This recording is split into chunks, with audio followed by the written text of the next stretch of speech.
teachers adopting the teacher-centered method, which leads to rote learning. In the new curriculum, learners are expected to gain knowledge that they will apply to solve problems. So we are training learners who, in this 21st century, will use the knowledge they acquire to solve problems within our societies. And so in our teaching, you have to link whatever we teach to problems within the society, and then how knowledge gain can be used to solve these problems.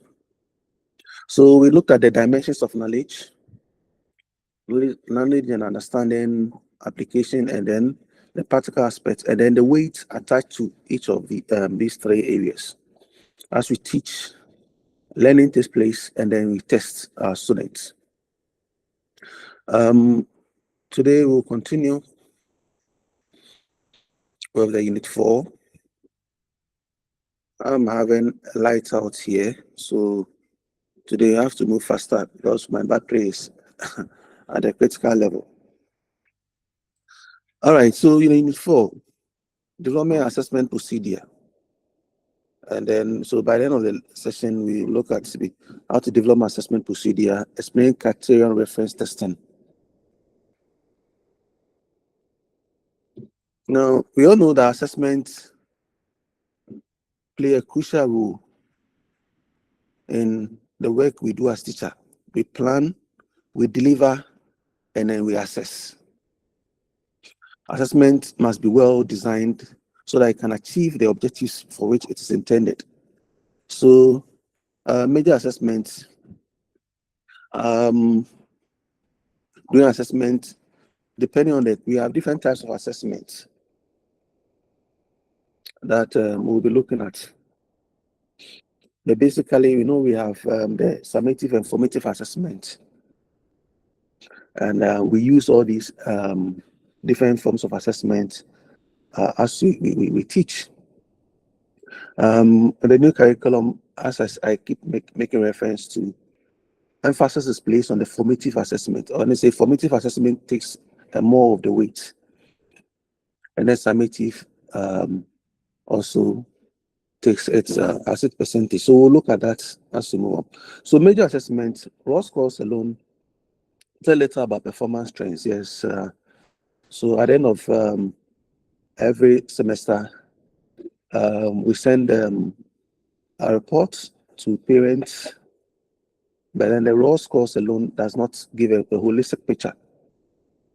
Say 54 over 100 is meaningless without a context. So teachers must summarize, interpret data to show group trends, provide individual performance interpretation, which guide teaching adjustments. Now, development assessment. In development assessment, there's always a procedure. We don't just wake up and then start setting questions. You have to look at the objectives. That's why we said that when you are teaching as a teacher, before you start your lesson, you must let learner know the objectives of the lesson.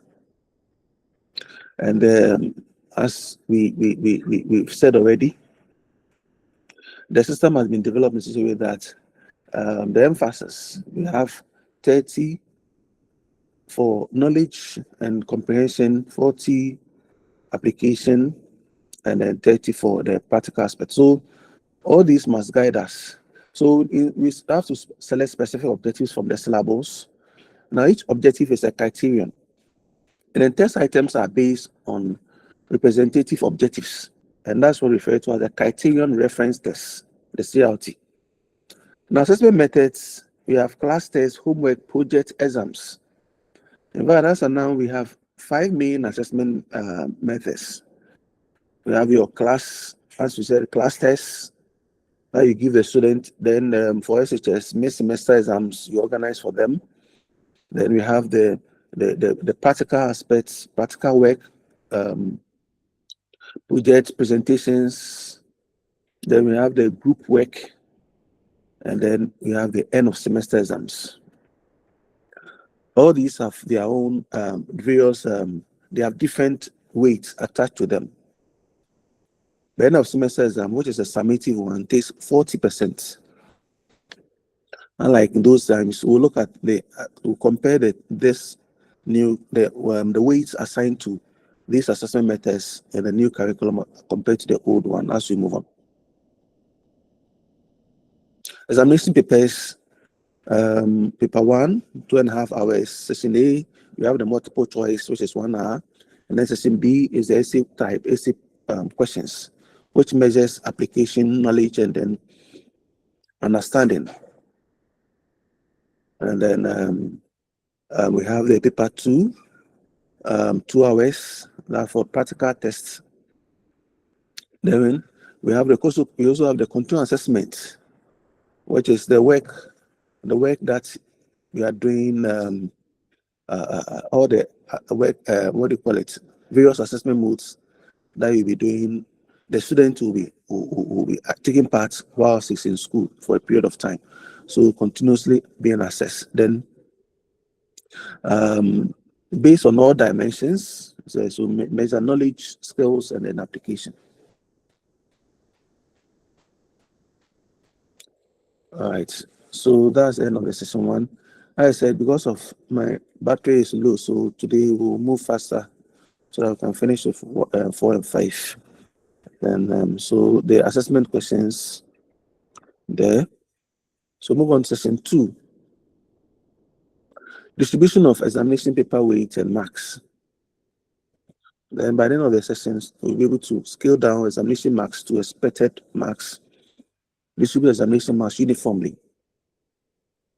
The examination structure, we have the paper 1, as we said earlier on, 140 marks, but it's scaled down to 40%. Then paper 2, 60 marks, scaled down to 30%. Then we have the continuous assessment. So what we often do is,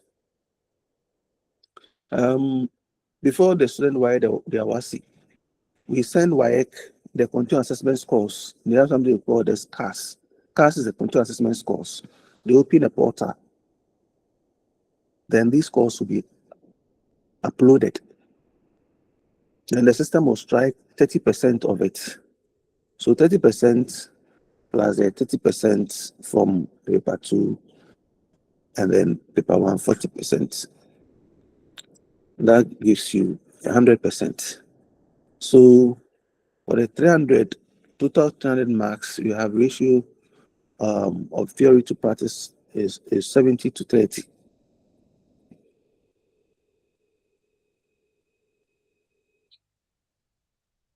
This is a picture of the distribution of the marks, a chart that gives an idea of how the marks are distributed.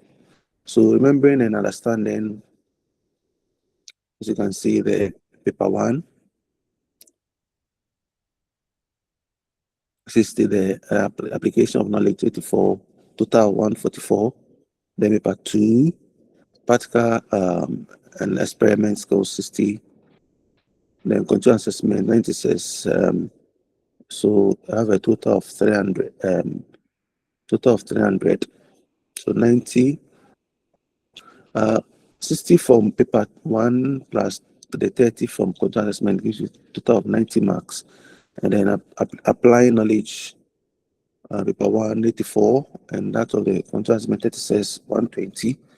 And then practicals, paper 2, 60 plus continuous assessment 30, making 90. And so total of 300, which is 100%. And then the ratio is 40, 30, 30, 100. So paper 1 contributes 40%, paper 2, 30%, and then continuous assessment 30%. So you have 100%. Now, marks distribution aligns with the profile dimension, as we've said earlier on. Knowledge and understanding capturing 30%. So that gives you an idea of the level of emphasis that you must give to these areas as when you are assessing your student and also teaching them. So knowledge and understanding taking 30%, application of knowledge 40%. So more application of knowledge takes a chunk. 40. Then practical and experimental skills 30%.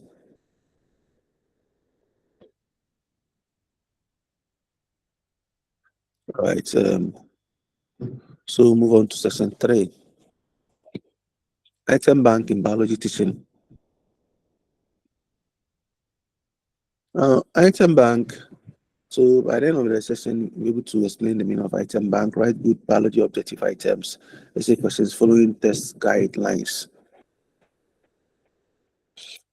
We all know that as teachers, when they either mid semester deciding for students to our students to write our mid semester exams or end of semester exams, we are required to submit standardized questions for them to answer for the exam. So as teachers, you must have a pool of questions, actually.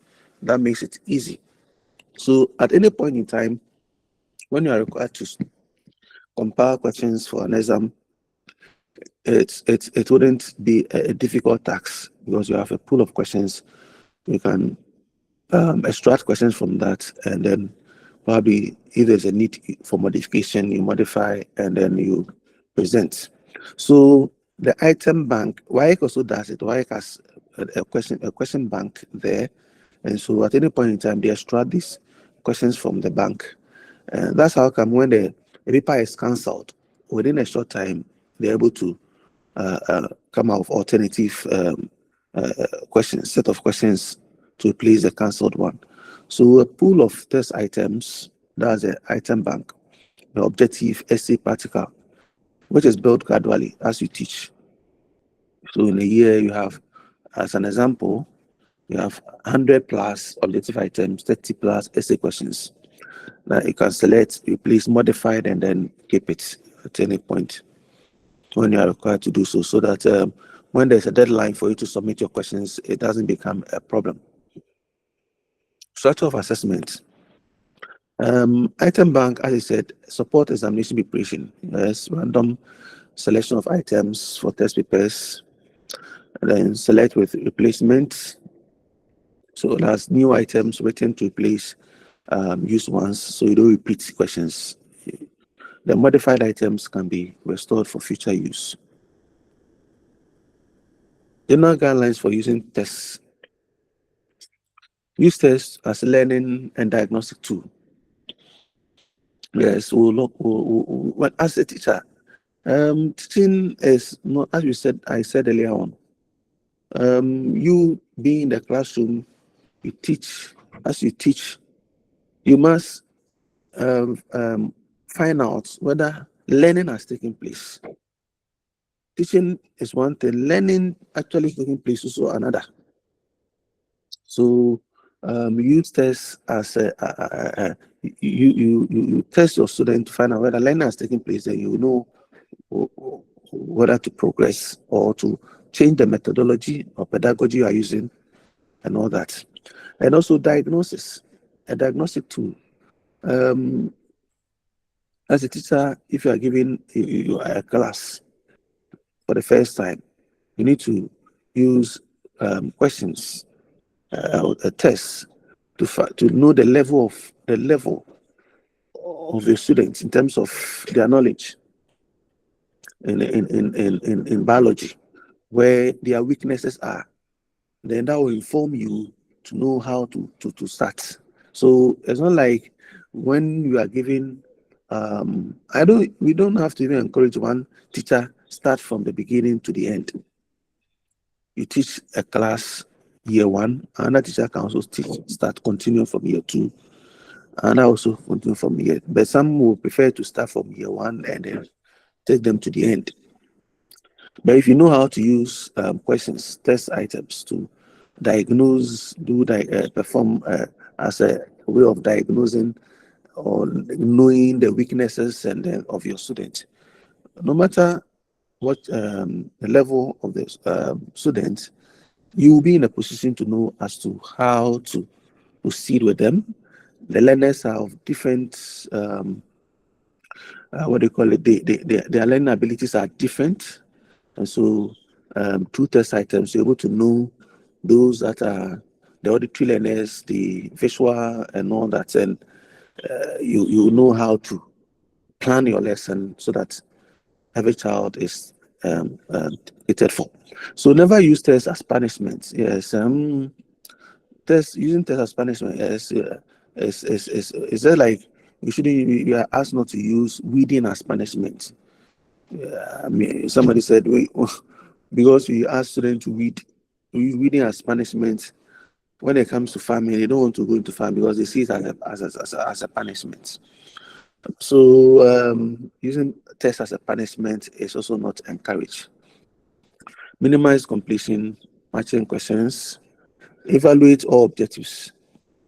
The objectives for the lesson for the semester, the topics for the semester, that's a scheme of work. All the topics have the objectives, so we have to evaluate all the objectives, know the ones that come from the knowledge, the skills, attitudes. Then revise missed questions with students. That's when the semester ends. At the beginning of a new semester, you need to revise the missed questions that students could not answer well. You revise them with them. Okay, tests are only a sample of learning. So ask students how they feel about materials.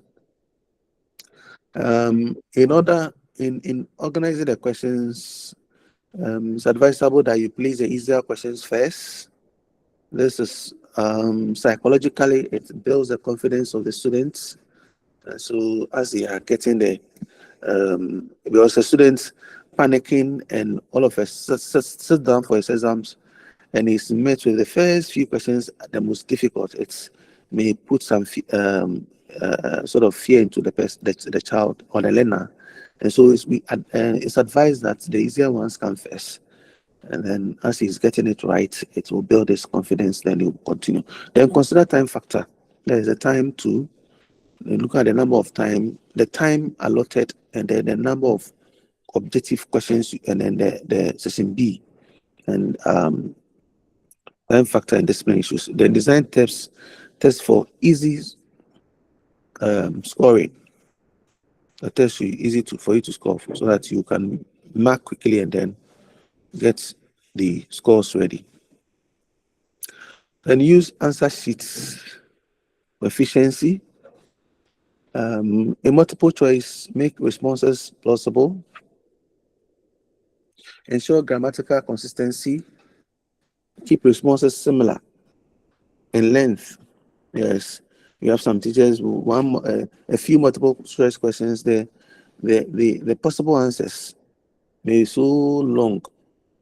Yes, and some will take so much space. So we keep them responses similar in length. Then randomize correct answers to avoid patterns.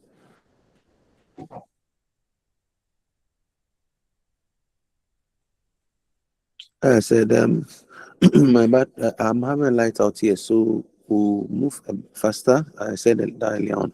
So from here, move on to the assessment column slide.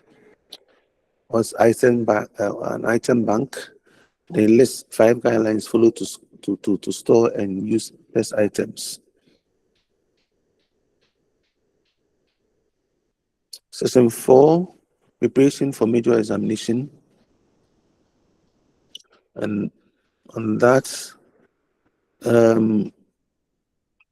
we should be able to guide students to prepare adequately for biology examinations and assign guidelines for school-based assessment.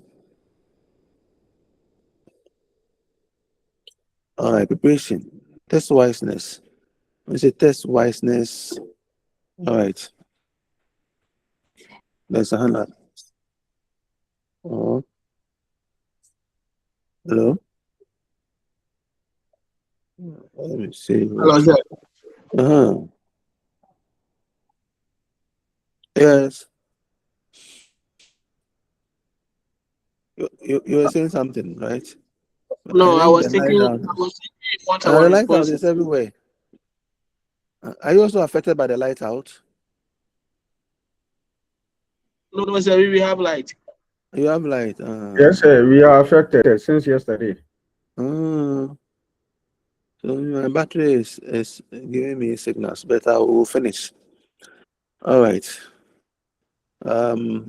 Okay, so test wiseness, knowing the mechanics of test taking. There's something students must know before they write any major exam. Basic knowledge as to how the do's and don'ts, and for instance, writing index numbers and particulars correctly is very important. Student knows that they have to read the questions before choosing, allocate time wisely for more higher mark questions. Yes, very important, because you have a number of questions and then they all have their weight attached to it. So if you spend more time on a question that carries less weight, despite the fact that you've written so much, you are just getting just a few marks from that particular question. So it's very important that the student know where to spend more time. So make notes before answering. As before you answer a question, you go through, you settle the questions that you are going to answer, then you jot down the points, the main point. In biology, we mark the point. We'll look at that. So mark the point. So if the points are not there, you write so much, you will still not. Then so make note before answering. Leave time to review work. Double check personal details on answer sheets. It's very important. If the personal details on answer sheet, there's an error on it, especially the index numbers, it becomes difficult to know who to allocate the marks to. Maybe with at your level, when you write your quiz, some of you write, you have different codes. Code 1, some are writing code 1, others are writing code 2, and at times you have students not indicating the code, whether it's a code 1 or code. So you have to use your own discretion to look for that student, identify which code that is you took the paper from. All right, so it's important that you indicate a student check personal details on the answer sheet. Weakness in mechanics, poor performance. Weakness in mechanics can lead to poor performance despite the knowledge. If you don't pay attention to all this, a student may not do well, not because the student is not good, but because the student did not follow this mechanics of test taking. He may not organize himself properly and may not present his points well. And that can lead to poor performance, simple mistakes, simple errors. And like I said, even at your level, some students even commit simple mistakes when they are writing the exams. Then guidelines for school-based assessment. School-based assessment, in those times, every school as teachers, as we said earlier on, you teach, you assess. But then the assessment, some may, when they ask the teachers to set questions, some teachers may set questions in a way that will make marking easier for them. Yes, it's very, very true. Some teachers set questions in a way, or they present questions that will make marking easier for them.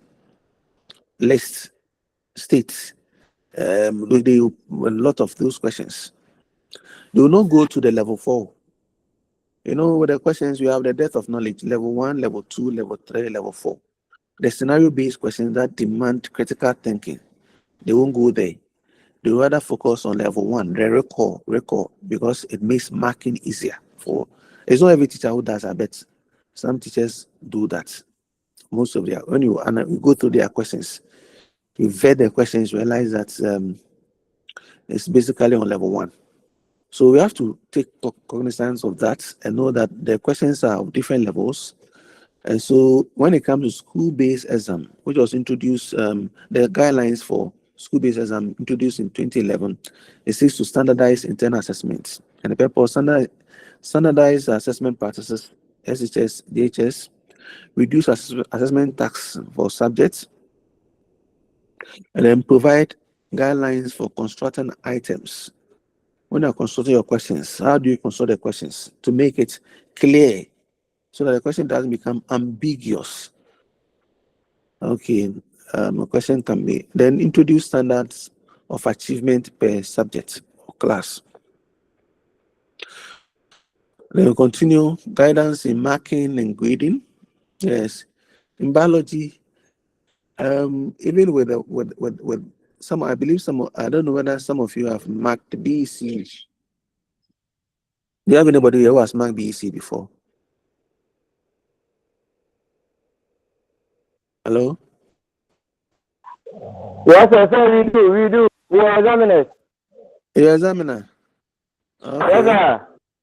So which subject did you mark? Computing. Computing. So before you start the marking, what do you do? Before marking commences, what do you do? Yeah. Hello? Hello? You go for coordination. you go for coordination. Okay. So do coordination, what do you do? Oh, why do you go for coordination? We go through the test. All right, we are listening to you. And we go through the questions with the marking scheme, and then we get some dummies, sample of the questions that has been answered. We mark and then we discuss. All right. What's the importance of that? Or what's the importance? The main importance? For the coordination. Yes. For you to discuss, the activities that takes place, marking of the dummies before you even go to a live script to mark. What's the importance?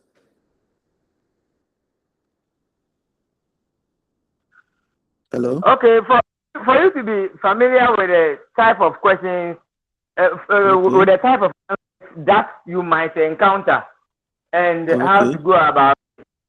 All right, so you get the you get to know the familiarize yourself with the question, and also the responses that you may get from students, and then situations you know exactly whether to accept or not to accept certain scores and all that, so that you all be on the same page. All right, so that's a guidance. So in school-based exams, so you need to have a guidance in marking and grading. So we know that's how the grading structure will be. And then introduce moderation for accuracy and reliability. Provide advice for remedial instruction in difficult syllabus areas, and then improve overall class performance. All right. Session 5, the arrangement for school-based assessment, and that's identify the importance of school-based assessment categories, record student marks promptly. So those are the objectives. Assessing students. Assessment can occur at 3 points. Yes, prior to instruction, before you teach, and then that's where we have a diagnostic assessment. You diagnose, or through aptitude tests, placements, planning there. Okay, so before you teach, assessment can take. Then do instruction. As you teach, then you monitor progress. Yes, you assess, then you move on. And don't just ask, do you understand? Simple question. Do you understand? You all say yes, sir. But where you direct specific questions to students, mention their names. You don't hear who can answer this. Everybody will, no one. All right, so doing so, you have to know your students by name, and you direct specific questions to them, do instruction to monitor progress, and adjust teaching where you realize that some are not getting it, some are getting it. Then you know how to adjust your teaching, the pedagogies, and then you move on, because the new system on teaching in the 21st century is about learner engagement. Learners must be engaged. Keep on hammering on that. Teachers are still adopting the teacher-centered method, lecture method. You must engage learners. It was a biology teaching. All right. Then after instruction, that's where you evaluate achievements, and then provide feedback.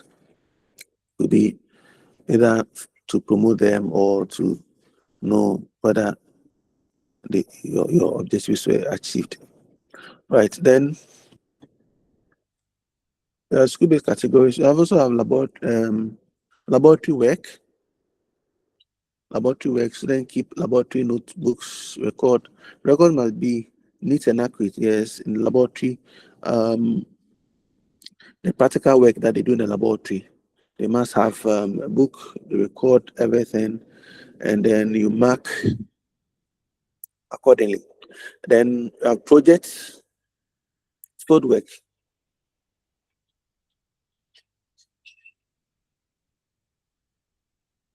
Yes, there are some practical activities that may require that you take students to the field. As biology says, don't be as we must let students actually explore. Yes. For instance, you are teaching about vegetation, and you have to sample and all that, and investigate, go around their environment to identify the types of plants and all that, flowering plants. So you need to, so some situation you have to have a practical work. You have to go to the field. Okay. And so practical work, experiment, investigative studies, and then the reports required for each project. So in fact, I said earlier on, the project work is one of the assessment modes for the new curriculum. So you give the student, when the semester begins, you go through all the topics listed. Then you identify the topics that you give to students as project work. It's not like the old one that the teacher, you do everything, then you said, oh, this is where I got to, I couldn't finish the syllabus. No. Because this one, there's a standard-based curriculum, it's standardized. So if it's week 4, this topic is being treated in school A, school B2 must also be doing the same thing. And so if the students are going to be engaged, in that case, the pedagogy must change. You must use various pedagogies that will enable students perform a number of tasks, and teachers guide them and then provide feedback. It's not just a matter of giving the project work and then that's it. The student must present a report. You assess through presentation. You direct questions to them. It's like one question, the score for everybody, as some teachers do. So one person presents. If they all score 15 marks for no.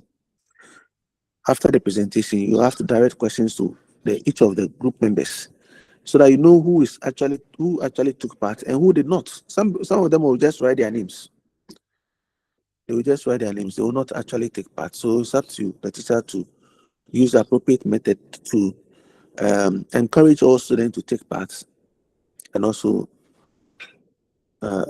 score them appropriately. All right. Then so midterm test. That's a mid-semester. Yes, mid-semester follows prescribed formats, forms part of the school-based assessment.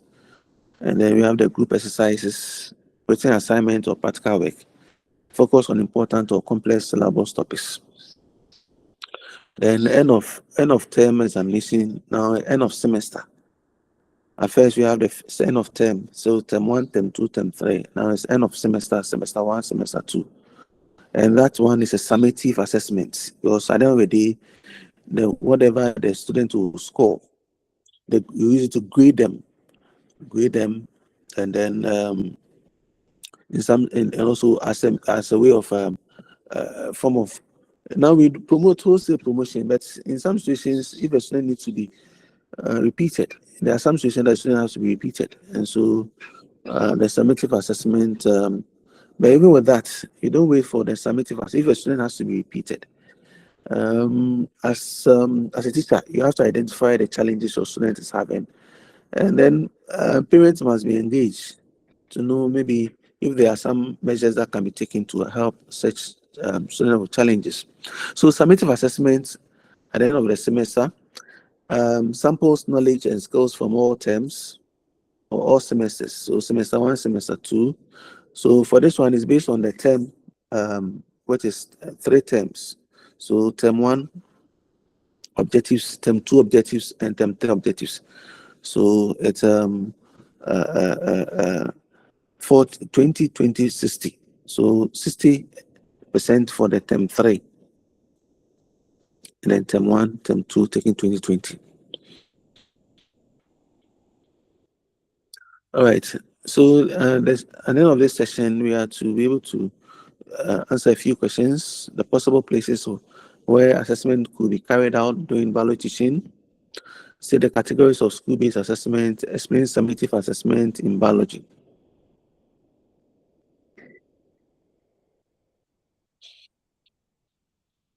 Grading procedure, session 6, for that, you should be able to improve assessment and grading in biology teaching, introduce assessment uniformity in schools, make effective use of marking schemes. So I think it's one gentleman said he's marking ICT, BC.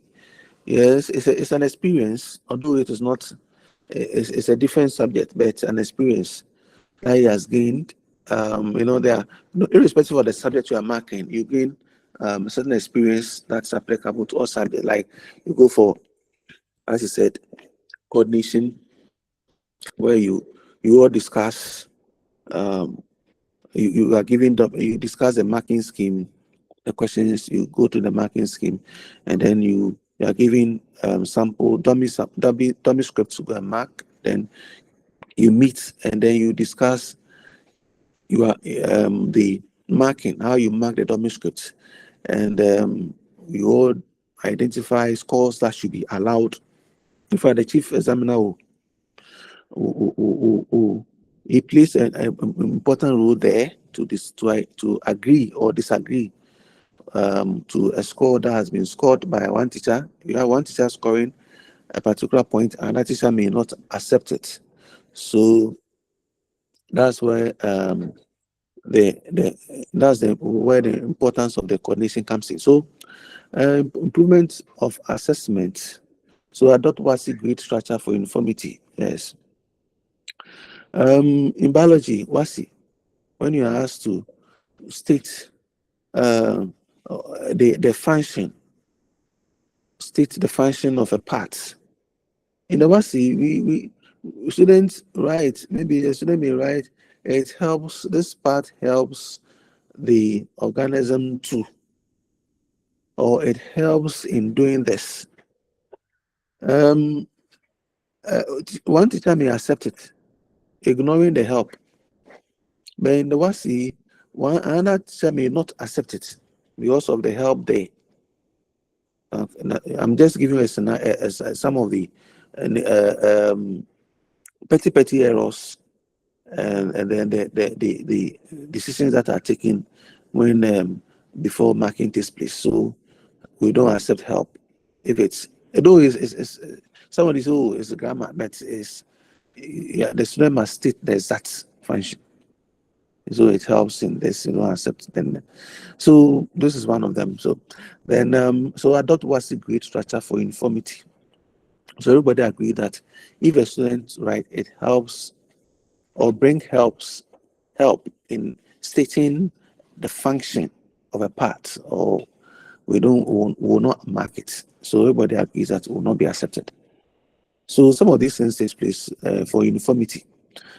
So apply grade boundaries. So when you mark, all right.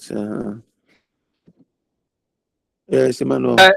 Sir, I want to be sincere, or I want to get a clarification of it. For example, you say state 5 function of a leaf, and I say leaf helps in photosynthesis. how should I write it, or how should I state it without ignoring the help? And you shouldn't bring help. You say help. It's me. It's not playing the main function. It's helping. You understand? It's mixed. It's that it doesn't So, make. like, I want to know how should I write it, or how should I state it? The help shouldn't come. If it's for photosynthesis, that's all. The Leave. help shouldn't come. Okay. Okay. Thank you. All right. Hello, sir. Please, I didn't get that place clear. The place that I gave a scenario because of the point, the uniformity. You said we adopt WASI grade structure for uniformity, and I'm giving you an example in WASI grading.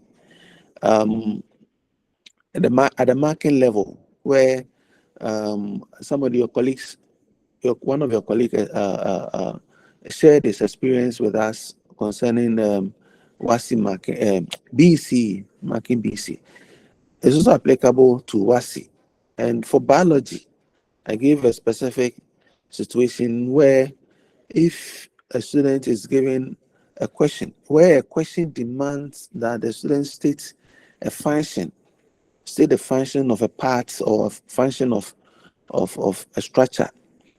The word, when the student in stating the function brings help, it is not accepted. Currently, we don't accept, we don't mark it. You get 0. It doesn't, because the word, when you say it helps, then that case, it's the meaning becomes a bit ambiguous. Okay, if it's helping, then which structure is actually performing that function? Do you understand? So that's one. That's just, by the way, just to explain where the uniformity comes in, doing the coordination. So adopt WASI grid structure for uniformity. Apply grid boundaries consistently. Yes. So over there, we have you work in teams, and so you mark. Then one person go through. So your schools, for instance, your HODs will have to vet, sample some scripts and vet and see whether everybody is applying the grade boundaries consistently. Then use descriptors to explain meaning of each grade. Encourage students to aim higher through clear standards. The WASI grade structure, we have the 80 to 100% being the excellent, and that's A1. Then you have B2. Okay, Emmanuel Waffle. Yes. Sir, Yeah, I'm listening. please, the grid boundaries, I want, is it the 80 to 100, 70 to 79? Is that the grid boundaries or what?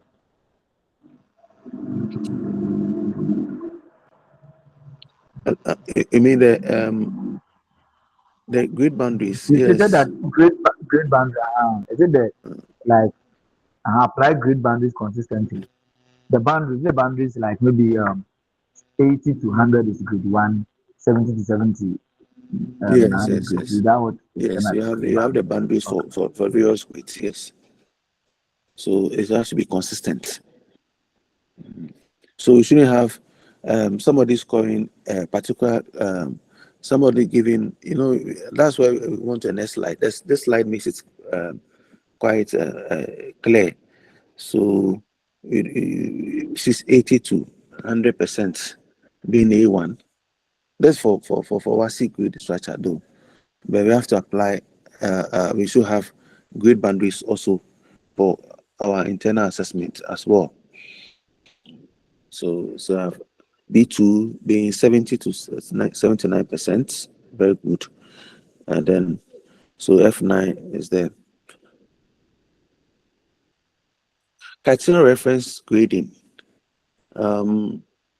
So we have the first cutoff scores, example 7 to 79, B2. Criteria reference grading, as I said earlier on, first cutoff scores, also has measures achievement against preset standards.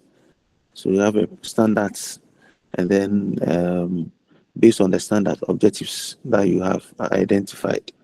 You set your questions on them. The student must reach specified score for grade, then promote fairness and motivate harder study. Marking scheme. You have a situation by some teachers set the questions, they don't prepare the marking scheme. So everybody is marking using his own somebody say his own. Someone will tell you his marking scheme is in his head. No, you should have a prepared marking scheme. Yes, we have situations whereby some teachers don't prepare marking scheme. They read and they just tick, big tick, then put the grade there. When you mark like that, students in biology we mark point. So the student must know the exact points that he has scored. Okay, so it's you need to take your time, then identify the point, then the point that they will score, the point that they will not score, so it will help them to present their point properly. So marking scheme is essential for consistency and fairness. So important that you set your questions, you prepare a marking scheme, so that everybody uses the same marking scheme. So you have to remember you are using a different marking scheme from teacher A is using a different marking scheme from teacher B for the same set of questions. So it includes point expected in best answer, marks allocated per point, marks for organization and presentation. So example, we have a question worth 20 marks, 6 points expected, and then 3 marks each, that'll be 18, then 2 marks for organization. All right, then for objective test, you use the answer key.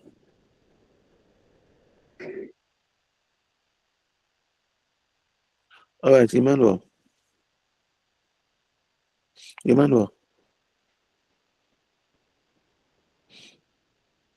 All right. Yes, sir.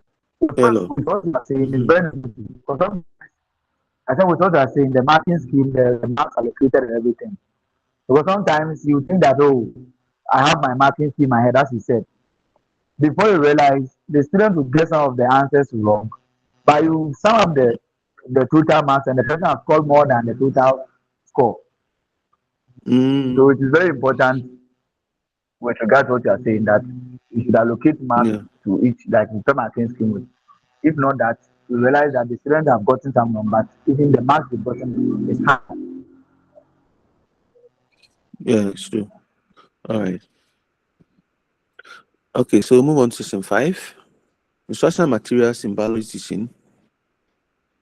And then that we have define instructional materials, examine resources for biology teaching. What are instructional materials? Instructional materials support resources. There are support resources to clarify and reinforce learning. So when you are teaching, you need materials that will enable you to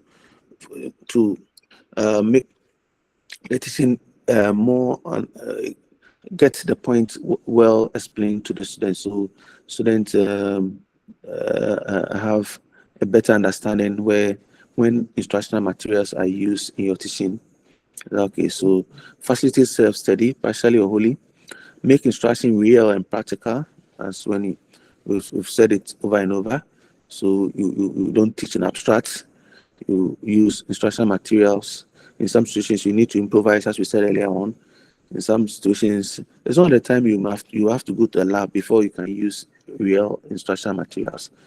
Depending on your plan you have, you can even bring some of these materials to the classroom and demonstrate. You pass it around. They also say, and so it may be human or non-human, the instructional materials. Let's look at the human resources. Human resources, you have people who serve as references for learning. Examples, a college biology teacher, a medical doctor, local artisan. Yes, last time I told you indigenous activities that have science in them. So these indigenous activities, you can use it to teach, for instance, in your local area, within the area. Some areas the main work that the women do is making kenke in some communities. So that's tuition. You identify if you are teaching fermentation, you are teaching um, the process of seed germination. So you don't teach enough. You can invite somebody who will take them through the process of the kenke making, but then the science, then you are then the science in it. Okay, I was teach that the fermentation takes place. The part that the maize is put in water, imbibition. Okay, imbibition. The maize, the seeds imbibe water. So when this person comes, spend some few minutes and explain the processes, then you identify the science in it. It makes the learning much interesting. And then also, so medical doctors too you can once in a while invite a medical doctor to come and interact with the students for them to know how they also go about their work in terms of diagnosis and how they treat ailments and all that. The local artisans, as I said earlier on. Then those are all the human resources. Then out of school community-based resources complement classroom instruction. Okay, out of school or community-based resources also complement classroom instruction. It shouldn't be like once in a while you pull a surprise, as I said earlier on in your teaching, where you bring a resource person to also engage the student, they learn from it, from that engagement. All right. Then non-human resources, that are the material tools designed to support teaching, also called teaching learning, TLRs, teaching learning or teaching learning aids. Examples: textbooks, printed materials. Textbooks, this time around, we are moving away from too much text. Teachers focus on those. In the past, teachers focus on the text so much. And so they go to classroom and they teach, then they dictate notes, dictate a lot of text for students to write, copy. This time it's not like that. You have to engage the student, you give them tasks, they perform. The points, you have to write the points, how they should present their answers. Points. Well, biology, as I said, we mark points. It's not just students must know how to organize their points, because even with the paper, now we have something we call constrained paper. Constrained paper means that or the examining body has given a limited space within which the student must provide the answers. So if the student doesn't know how to put the correct points there, the student may end up writing so much, but out of it, you get just a few points.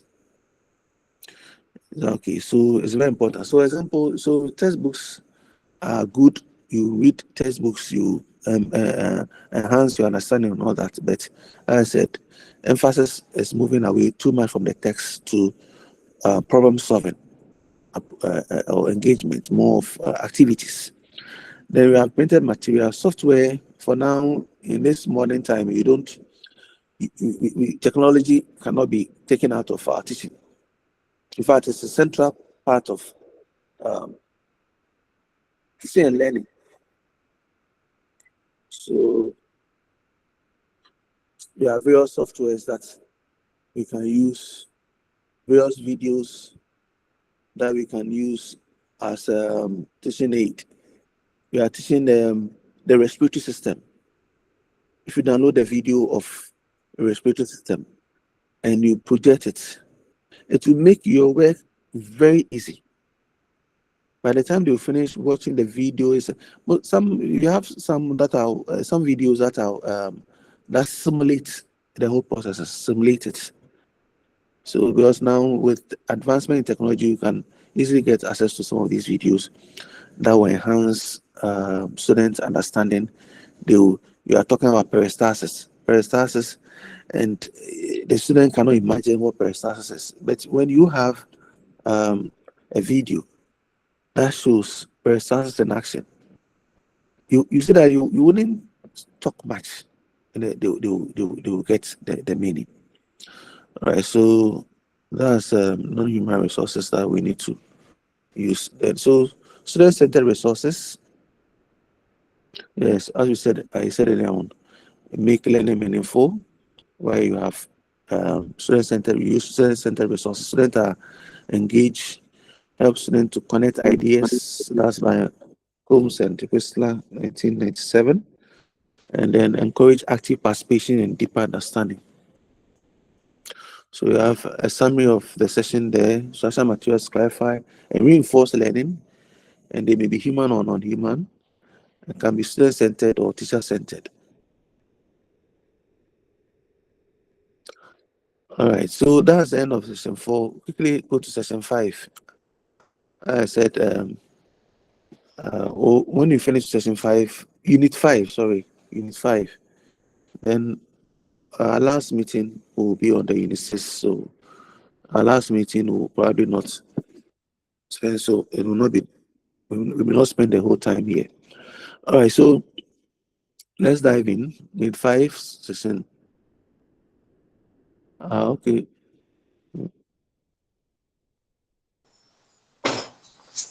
Oh, okay. We've already started this. All right, so unit 5 session 2. The objectives are then identify the types of instructional materials, find sources of instructional materials, state the usefulness of instructional materials. I believe most of us are teachers, so there are certain terms we use that we are familiar with, audiovisual aids and all that. So audio aids, enhanced learning through hearing. Yes. Those who teach English language, they play the oral, and they also listen, and then they answer questions. So in biology too, we can use although biology visual aids are better, because in biology we want the student to see certain things in action, but where there's a need, we can also use now, this radio tape, cassette recorder, they are all record player and all that. So I think the ones out of the examples given here, the one that is current is a telephone. As many now a smartphone that we can use to probably augment our teaching as maybe where we want to make certain concepts clearer. Then benefit support. So for the audio, they support auditory learners. As we said, some students learn better when they hear. So audio is support auditory learners. Record and play events. Present stimulating verbal messages. Then visual. We have students who will also learn better through vision when they see. So for them, when you give them specimens, just that you take them to the lab, you give them, they are so much interested. They are so curious. They want to know exactly what you want them to do. They are ready to explore. Okay, so you have specimens. As we said, the specimen can be preserved or fresh.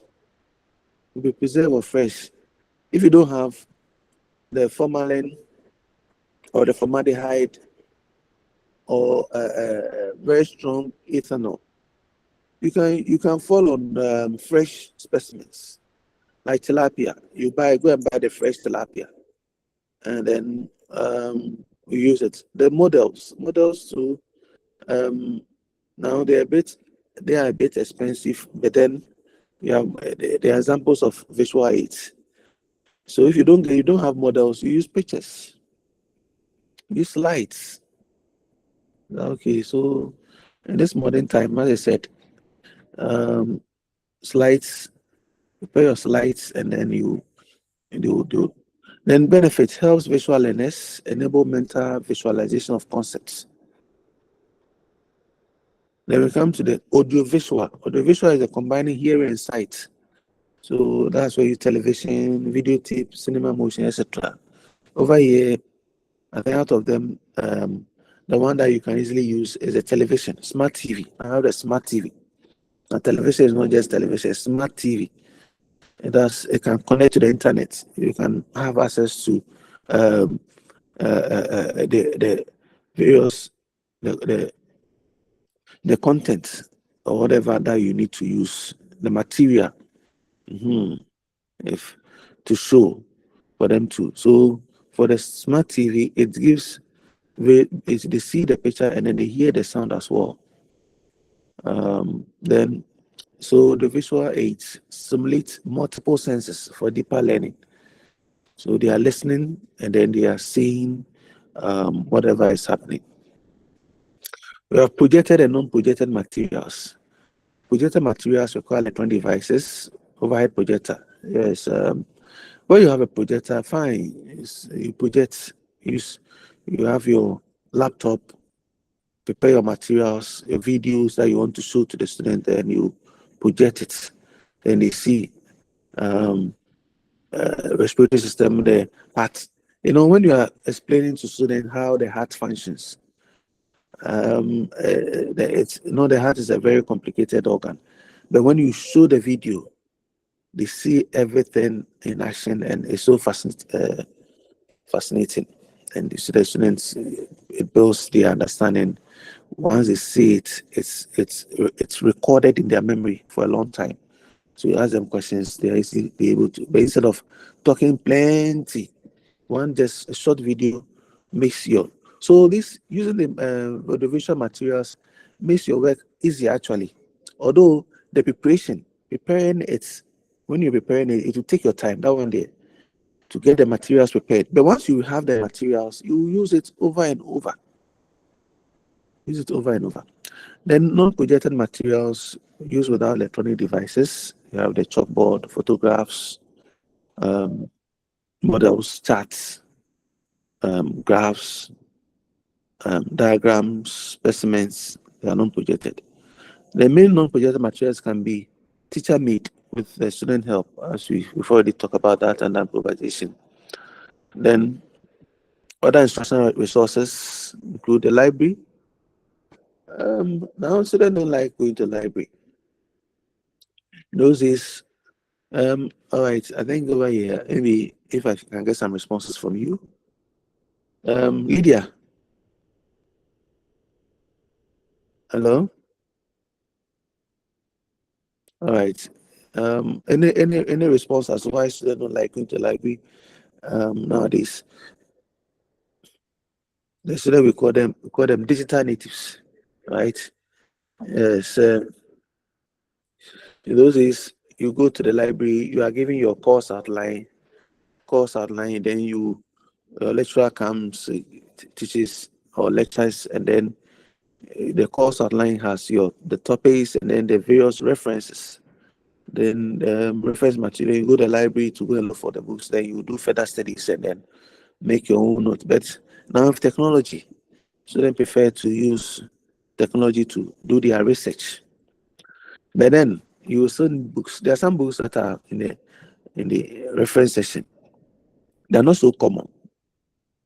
So definitely we to take you to the library. So library, other instructional resources, we have the library, laboratory exhibits, museum collections, excursions or field trips.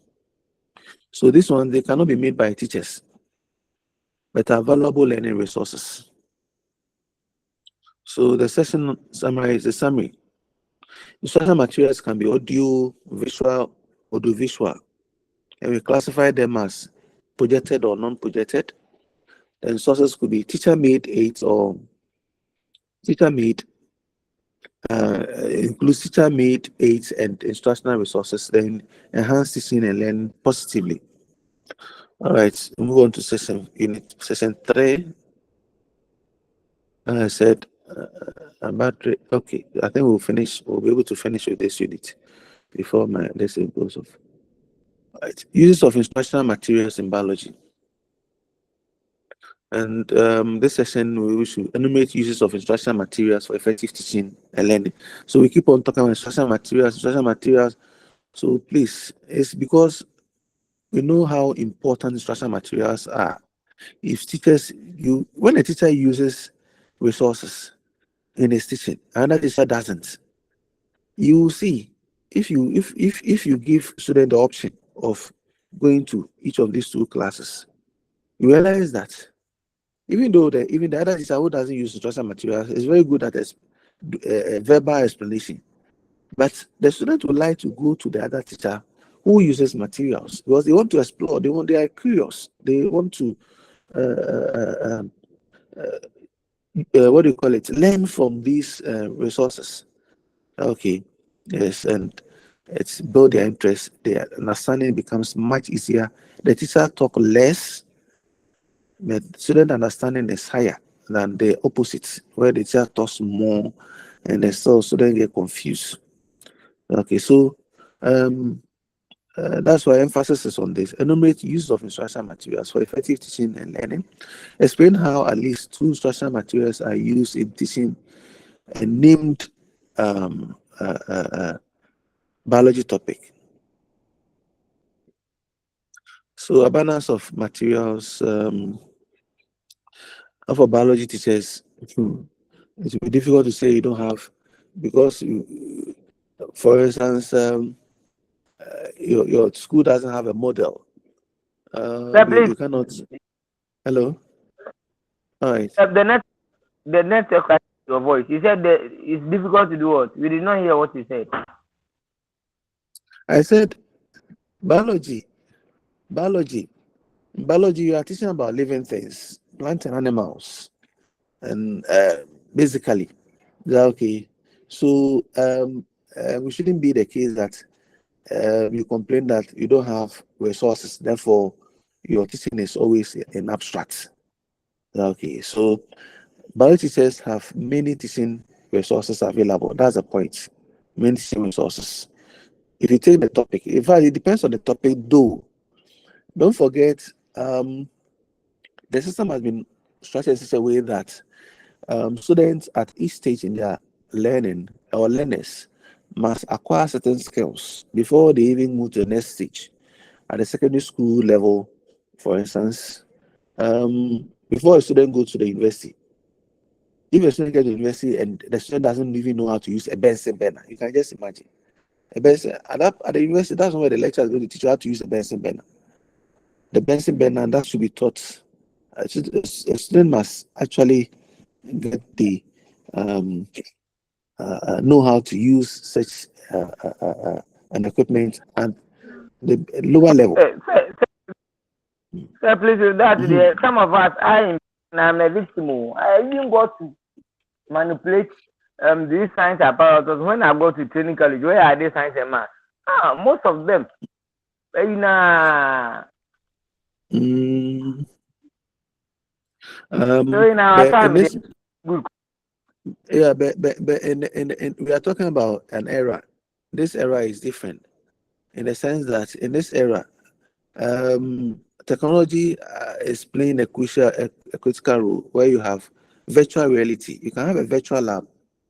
You have virtual lab that you can interact with. I know it's not easy to get access to some of these softwares and all that, but as much as we can, we should explore materials within the environment.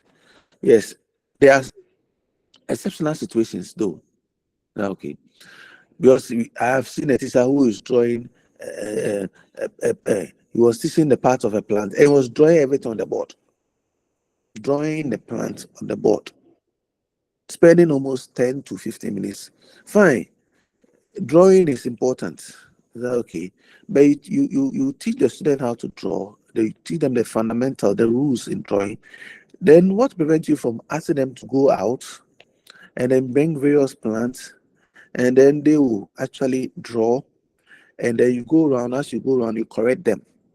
Okay, you correct them. So it's that's the learner engagement we are talking about. Instead of you drawing everything on the board neatly and labeling it, you ask the student to go out there within the environment, depending on where you are, though, depending on where you find yourself. Even with that, as a biology teacher, you don't have to wait till you are going to teach before you start nursing plants. So there are certain basic things you can start, even though you are not you've not even started treating the topic within your classroom.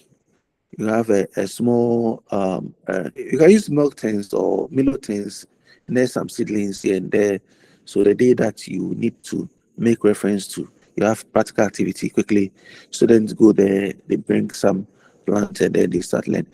So the point you are making is emphasis on the use of materials. The challenge is selecting the right material for specific objectives.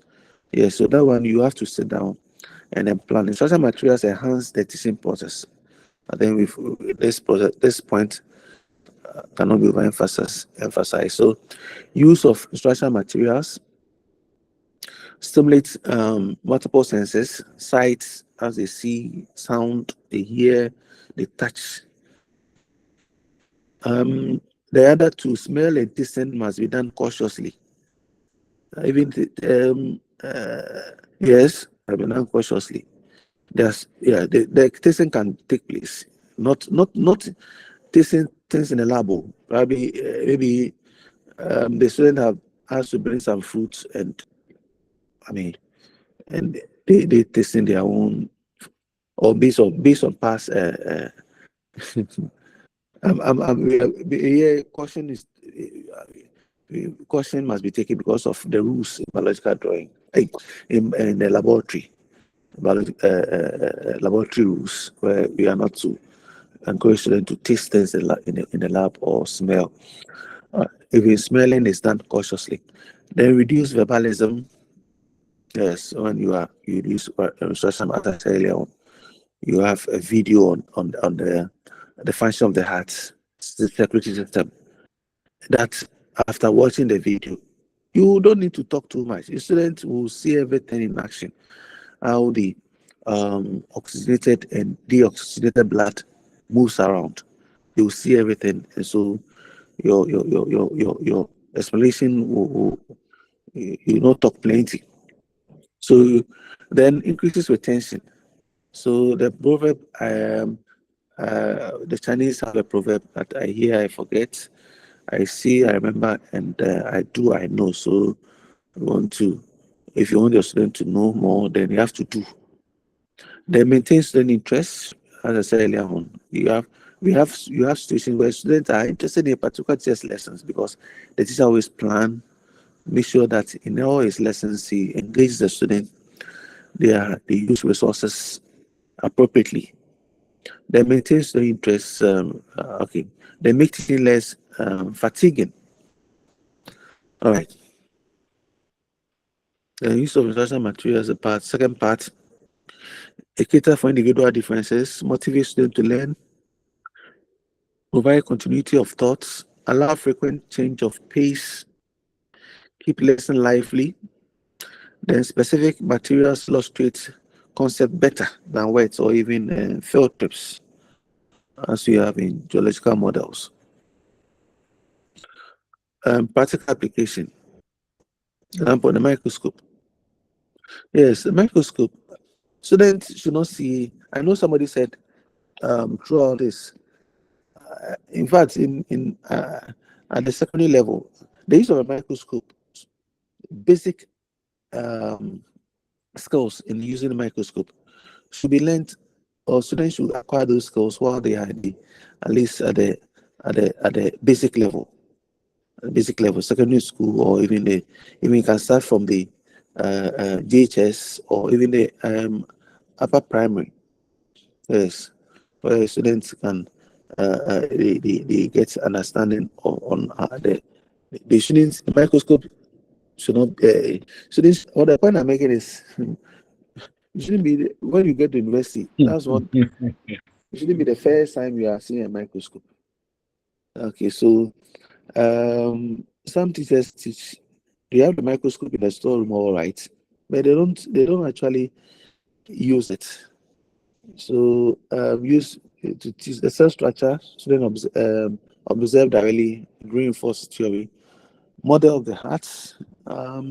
I said model. Now instead of using the model is good, but then in the absence of the model, you have to go for the videos now.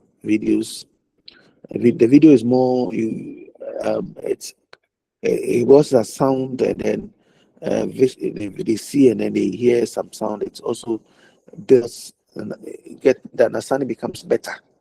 It's like they see how the heart is working in real simulating real situation. And so the model is fixed. So at least the model will let them see the various parts of the heart. But then when you have the video, it's better in that regard. Helps visualize anatomy and function. Assessment is follows. So move on to session 4. Session 4, criteria for selecting instructional materials. Hello, sir. So you can see that, yes. Hello, sir. Yeah, you can, So permit first, me you to can go chip ahead. in. Yeah, Pardon? permit me to chip in. I said, Okay. permit me to chip in this. Because Oh, yes, go ahead. I think, yeah, it's a suggestion though. You see, this thing that we are talking about, it indeed makes lesson very beautiful using audiovisual aids. Now I've been following someone on TikTok who has this electronic board. The person uses electronic board in the classroom. I don't know which part of this country that the person is, but the classroom is electronic board. In fact, looking at the side of the classroom and then the things in there, you could see that lessons in the classroom will be very enticing. Now, here is the case. I'm saying this because say it could be that per your stand in life and in politics, maybe your influential power, you may be on a certain board where you can push for certain things for us in some years to come. This SHS, they've given the some of them is it tablet or laptops? Tablets. Meanwhile, those classrooms, they are lacking these materials that will enhance teaching and learning. So as we are learning this, I wish that some of us, or equally the authorities, will even get to hear these things, and then they will help us with the classrooms, because it is about time we get such things to teach. So, like you were saying, in fact, there are a lot of things that for instance, I never had experience with it. The last time that we learned cell and tissue, microscope, Charlie, it was something new. I mean, science teacher, me the science I bomb him some microscope. Yeah, me who be the kind of manipulating, and such things it's not good. So we are praying that in some time to come, when you get the platform, you help us. Thank you. Okay. So I think, Yati. yes. All right. We appreciate the challenges. We all know there are challenges. But for us, we must get the requisite knowledge and then also know how to, as it were, surmount some of these challenges, so that our learners will be better. Yeah, is that okay? So let's move on then. Criteria for selecting instructional materials. Yes, and then so selecting instructional materials is you must have following criteria so that the instructional materials can actually perform the functions for which you've selected them for. So we have instructional decisions, selection of instructional resources. It's your responsibility as a teacher.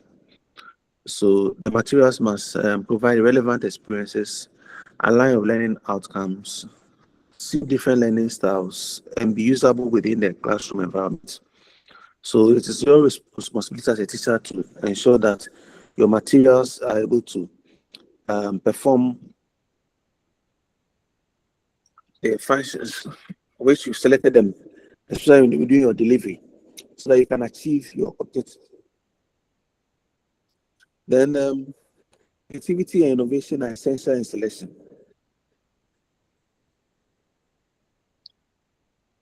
Suitability for intended purpose. The selected material must be relevant to the lesson, as we said earlier on. Must then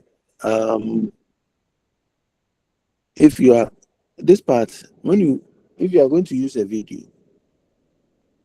video to teach a concept, you have to you have to ensure that the students are not just watching it as like they are watching it for entertainment. Yes, you have to, at a certain point in time, first you let them know what your objectives are. Okay, then you must also prepare set of questions. Maybe when they watch the video to a certain point, you come in to clarify their understanding, and then you ask some questions to see whether they are actually watching the video and then achieving the intended goal is being achieved before you continue. Other than that, at times then they will just be watching. Some of them, they think there's entertainment. You are just watching it for fun. The way you are moderating, you are directing questions here and there. It's so identify skills to be learned, select materials that directly support objectives, review materials before class use. Yes, and then appropriateness for learners. You have to look at the age, the prior knowledge before you use the material. Criteria for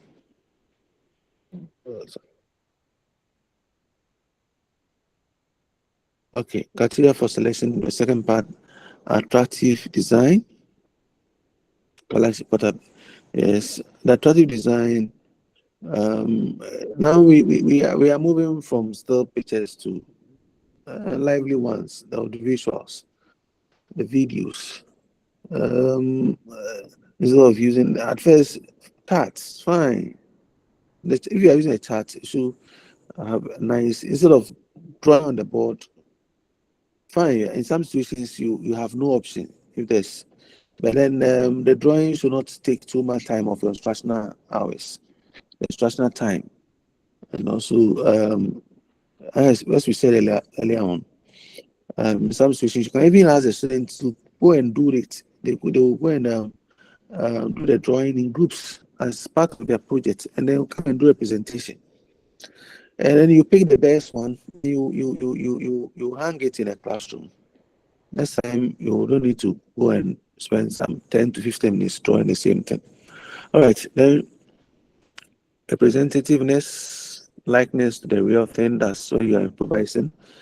Cost considerations, affordable, expensive, depending on the if you are going for models are a bit expensive, so probably you go for charts, and then like I said, where you have access to electricity and projectors and all that, then it's better you use technology. In some situations where you want them to see a simulated function being simulated. Then time factor. Yes, the time. You don't spend time more than 10 minutes setting up your projectors and all that. You have to try it before. Some teachers don't try, they don't test. Technology can actually frustrate you at times. So you have to test. Make sure you can connect your projector to your laptop before you go to the classroom. So when you get there, within a short time, you've done that. If you know, even before then, you have to go and check whether the socket is working. Don't wait till last minute. There you go, oh, the socket is not working. Then you see that since you've planned your lesson, in the planning of a lesson, the focus is the use of the projector. It's actually, when that happens, it affects your delivery in terms of your planning. So you do all this ahead of time. Then inform students about the material, guide them to relevant ideas, encourage conducive environment, minimize noise for audio aids. Yes, darkening room for films or projected materials. So then, under conducive environment, ensure conducive environment, you have to, when it comes to the audio aids, noise. If they are some are making noise, they can't hear, and so you have to minimize noise. Then the projectors, some will complain about the fact that they can't see, so maybe the classroom, you have to find a way of making it more visible to everyone. All right, session 5, instructional teaching in biology. And then next one, define a technique, discuss instructional techniques used in teaching biology. Identify teacher preparation steps before teaching. Technique is a supporting device used to emphasize ideas. How you do something. That involves communication and manipulation of resources. Each teacher has a unique style, different approaches, same results. Yes, every teacher has his own style, but as you know, we must work within a certain framework.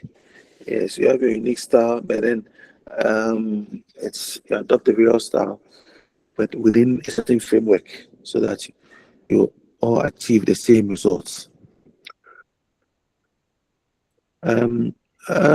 As a teacher, you have to master your content. It's very, very important.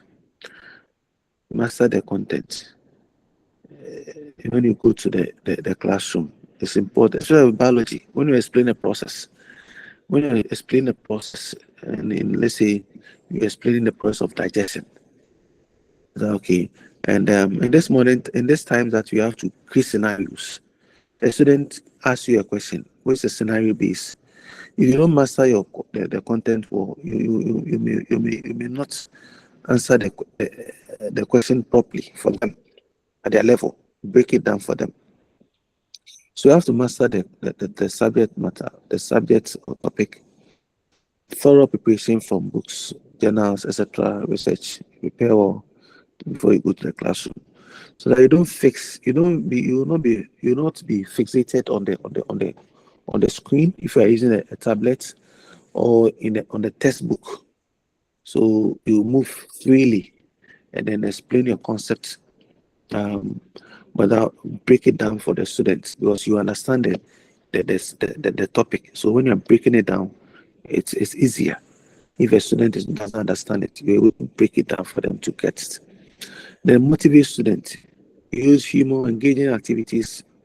As you know, this is applicable to all subjects. As you must be once in a while, you even before you start your lesson, you can create some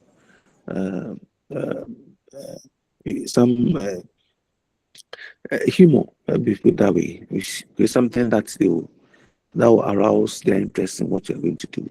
In fact, as I said, it depends on how you want to start your lesson.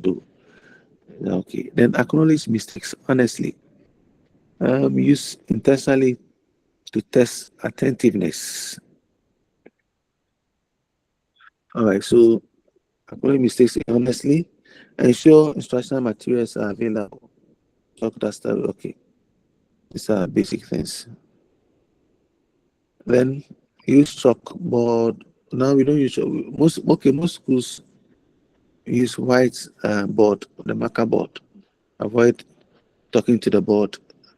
This is done especially when it comes to the math teachers do that a lot. Mathematics teachers, they talk to the board a lot because of the explaining the various steps in solving the problem.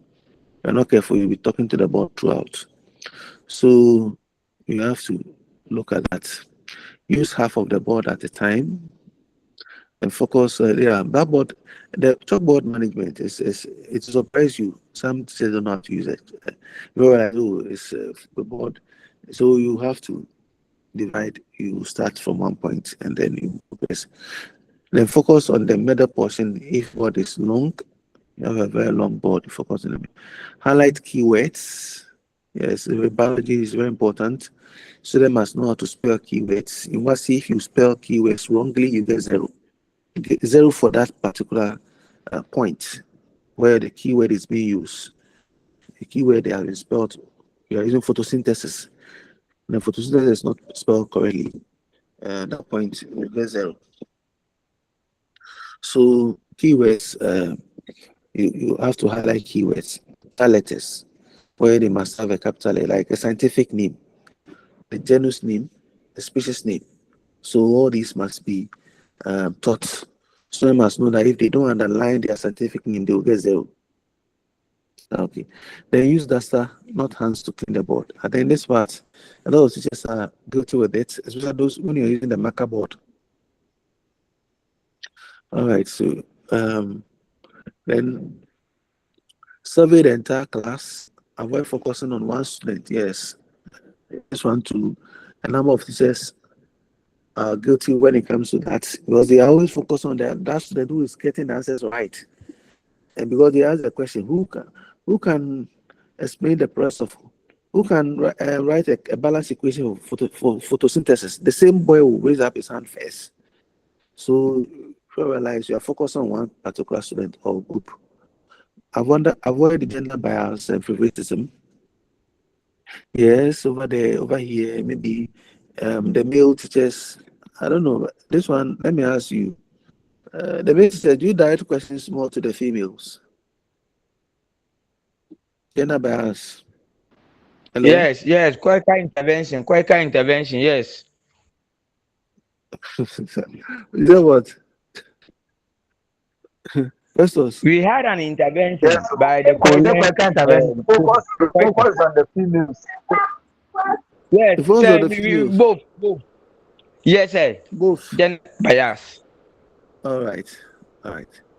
So avoid gender bias and favoritism. And then distribute questions fairly. So include above average and then below average students. Teacher preparation. As a teacher, you have to read widely around the topic. You prepare instructional materials in advance. Plan your classroom management strategies and ensure fairness and inclusivity in teaching. Yes. When you go outside, a friend of mine when you are going to, you go to the class, you the teacher, you be in the class first. One gentleman was at UK, for instance. You go to the class, you set up everything. You the teacher, you be in the class before the student arrive. The students are not going to. They will not wait for you. Unlike I think the other way around is in Ghana here, where students will wait for a teacher for 10, 15 minutes. Over there, it's not like you, the teacher, you are expected to get to the class, set up, and wait for your learners to come. And so that's what we are. We maybe we may get there, but now in most cases you have. So if you are going to be a good biology teacher, you have to be time conscious. That's what we are talking about. Time is of essence. All right. Questioning techniques in biology teaching. Over here, we will interpret questioning techniques in biology lessons, acquire skills in questioning, make questions simpler for students to understand. Importance of questioning. Questioning promotes scientific inquiry. You ask a question, assuming there is, I think during the COVID time, there was a disease, and what. So you make reference to problems that exist in around us. Now there's an outbreak of another disease. They say it's Congo, Ebola. It's a virus, a viral disease. So we are teaching about viruses. So that problem can be cited. What happened when the COVID came? They will tell you we went for vaccination and all that. And then also, so I'm trying to give you some ideas. So promote scientific inquiry when you pose questions. Entry point to problem formulation. Yes. Formulate a problem. What can we do to, when it comes to environmental degradation? Then you formulate a problem with the galamsey and all that. Then encourage participatory learning through questions. Questioning, encourage participatory learning. So everybody is. Some students are a bit reserved. So when you direct questions, you give them the opportunity to also express themselves. then build communication skills and confidence. As they answer the questions, they get that confidence to uh, to to to do that in front of people, because you pose questions when you're some teachers who do not pose questions to their learners when they are teaching. If your learners, some of the learners, they will score well. You give them the written exercise, they will do well. But where they are to go and answer questions in front of people like maths and science quiz and all that, you can have a very good learner who can answer questions well, written questions well. But when you put him under the spotlight where people are there and you direct questions at him, you fumble. But all because you didn't train the student to be answering questions in the class. You always um not what do you call it? You don't in direct enough questions. You don't build the communication skills and confidence. So it helps resolve misconceptions and check understanding as you ask those questions. Classroom questions. Yes, at the beginning of a lesson. Yes, at the beginning of a lesson, assuming you will given a class for the first time, you are going to handle a class you've not taught before. You have to direct questions to them to know where they've gotten to, what they know, areas they have challenges. So you check prior knowledge. Then you know how to actually review concept. Maybe some topics you've learned some years back, you review. Some days back. Then during lesson, monitor understanding guide, and then at the end, evaluation.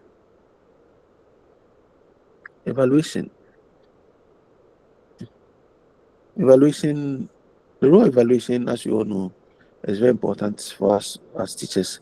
Continuous process throughout the teaching, keep students informed of progress to evaluation, provide realistic assessment of abilities. That includes evaluation, you assign work, quizzes, conferences, unit tests, etc. But must be aligned with lesson objectives. Evaluation, you should not give now you say we shouldn't ambush students, you didn't give them surprise tests. If you are going to organize a test for them, you have inform them, let them know that you organize a test for them. Characteristics of good questions. Good questions, well framed, concise, clear, not ambiguous. And then pause before calling on the student. Randomly distributed across class. Whereas your questions, you have to distribute them randomly across the class. And then thought-provoking. Questions must be thought-provoking. Why? How? You have to use all the ways that provokes the student to think, critical thinking. Then categories of good questions. The sequence, logical sequence, not jumbled, should not suggest their own answers. Okay, good question should not answer itself. Avoid yes or no, true or false, unless followed by deeper questions. Yes. In fact, for true or false questions, if you ask too many of them, if a student doesn't know, we just guess. Just guess. So you have to avoid too many of them. If you one or two, fine, but not too many. Do not repeat student answers. Avoid asking for information beyond expected knowledge. I must relate to the topic under discussion. The good question. We are looking at a good question.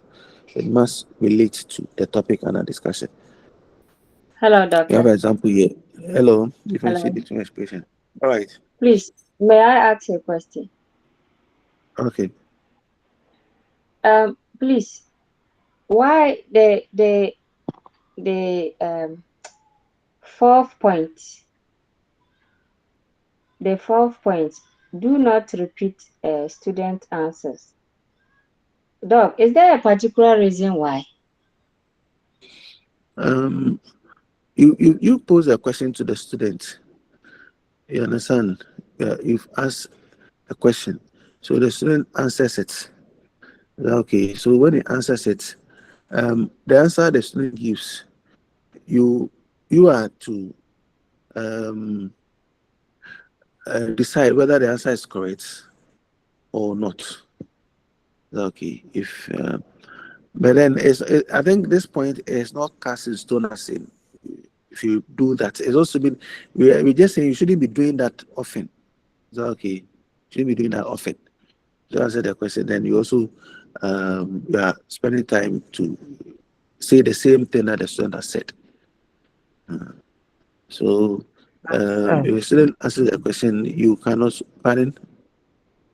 But if a student answers a question and the answer is correct, you can also repeat the answer to ensure emphasis for the students Okay. to know that it's the correct answer.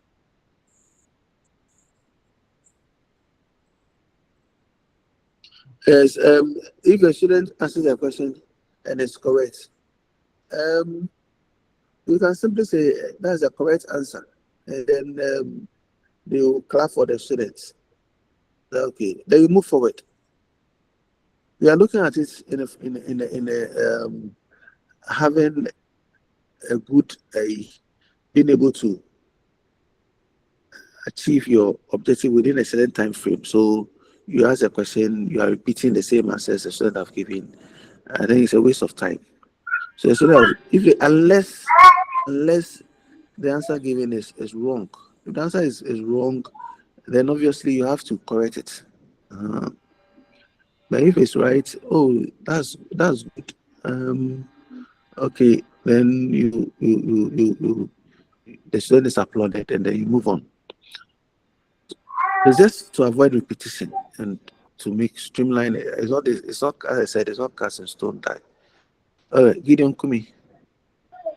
Yeah, Doc, I think sometimes instead of you to repeat the answer the student give, it will be better you use certain compliments to show that at least what the person said is correct or not. Yeah. For instance, even at our level, sometimes we are expecting that after a colleague have make a suggestion, we sometimes expect the lecturer to at least come in to probably make an emphasis that what the person said is correct. But sometimes what we have realized is that sometimes we are expecting the lecturer to come, but the lecturer will not come in. Then you say that let's go. So sometimes we don't know whether what the person said is actually correct or it is not.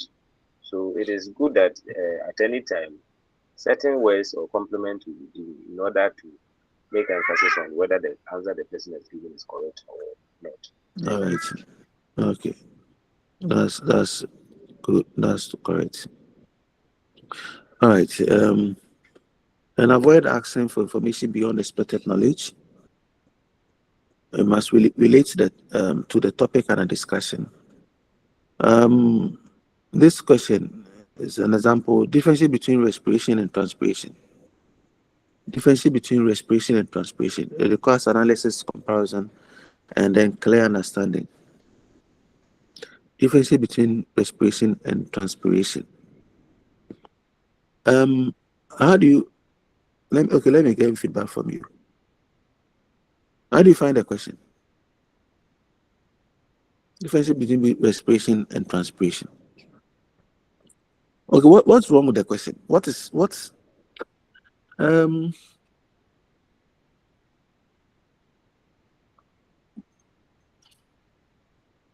let's critique the question quickly. Okay, sir. One critique is that the question does not specify the amount of differences that should be stated. Okay. Gideon Kumi.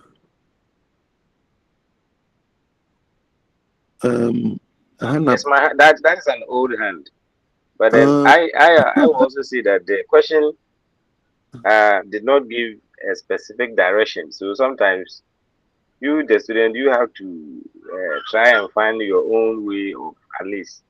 So sometimes set questions, others would like to draw a table, and others who would like to go in like a try to write it in an essay form.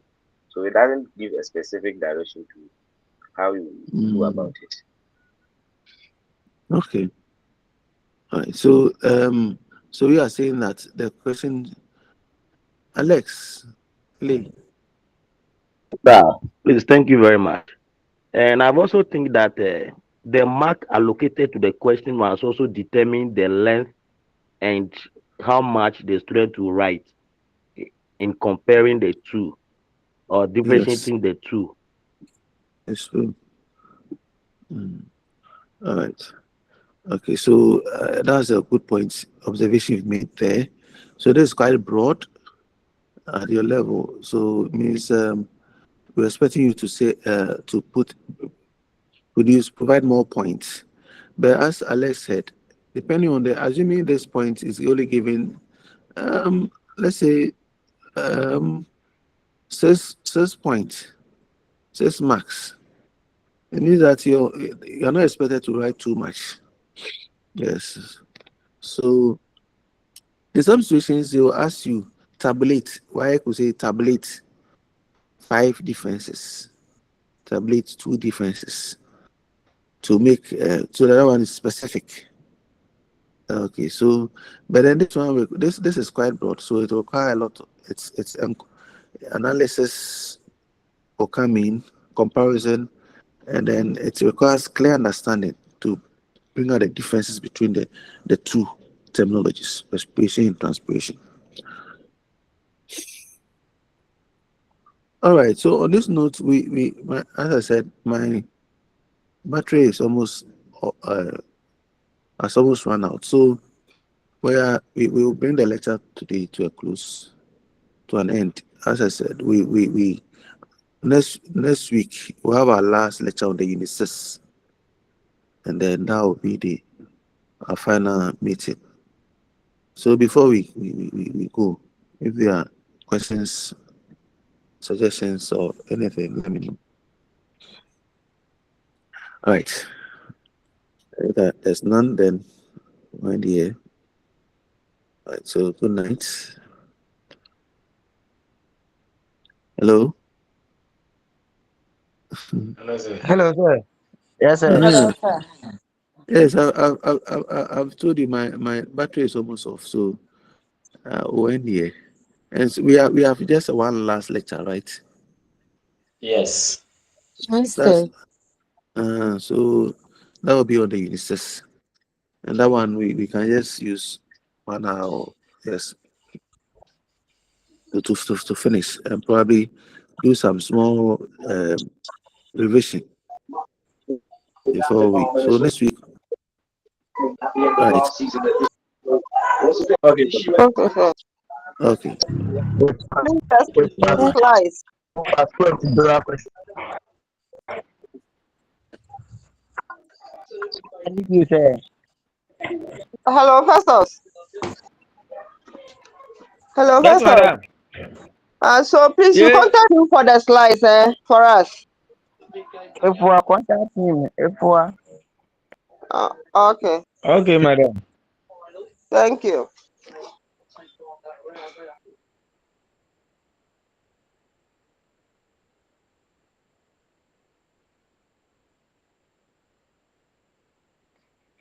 If we meet me.